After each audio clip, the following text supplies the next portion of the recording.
இந்தியாவுடைய one of the most important காசு பற்றி தான் இந்த வீடியோவில் பார்க்க போகிறோம். டாடா நெக்ஸான்.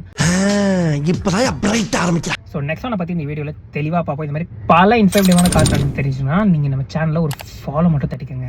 ஸோ இன்றைக்கி தேதிக்கு நமக்குலாம் 5 ஸ்டார் ரேட்டட் கார்ஸ் வருது. நல்ல ஸ்ட்ரக்சரல் இன்டெகிரிட்டி இருக்குது. நிறைய இப்போ இந்த ஏர் பேக்ஸோட இன்க்ளூஷனாக இருக்கட்டும், சேஃப்டி ஃபீச்சர்ஸோட இன்க்ளூஷனாக இருக்கட்டும், இதுக்கு எல்லாமே ஒரு பெரிய மேஜர் ரீசன் என்னன்னா டாடா நெக்ஸான் வந்து இந்த 2017 டைம்ஸ்லாம் பார்த்தீங்கன்னா அந்த ரெவல்யூஷனை கொண்டு வந்ததுனால தாங்க. அவங்க அப்படி கொண்டு வரலன்னா ப்ராபப்ளி இன்றைக்குமே நம்ம வந்து நிறைய அன்சேஃப் கார்ஸில் தாங்க ட்ராவல் பண்ணிகிட்டு இருப்போம். அது மட்டும் இல்லாமல் ஈவிலையுமே பார்த்தீங்கன்னா இந்தியாவில் மெயின் ஸ்ட்ரீமாக ஆகிறதுக்கான முயற்சியில் வந்த முதல் நல்ல சேலான கார் பார்த்தீங்கன்னா நெக்ஸானுடைய ஈவி தாங்க. ஸோ நெக்ஸான் வந்துட்டு இன்னைக்கு தேதிக்கு என்ன வாங்கலாமான்னு கேட்டிங்கன்னா ப்ராபப்ளி நான் சஜஸ்ட் பண்ண மாட்டேன். அதுக்கு ஒரு பெரிய ரீசன் என்னன்னா it's a very old car to be honest, and then though it has good suspension stuff and all, and next year பார்த்தீங்கன்னா அதுக்கு ஒரு ஜென்ரேஷனல் அப்டேட்டே டியூல இருக்குது. ஸோ அதனால இன்னைக்கு there are lot better cars than Tata Nexon.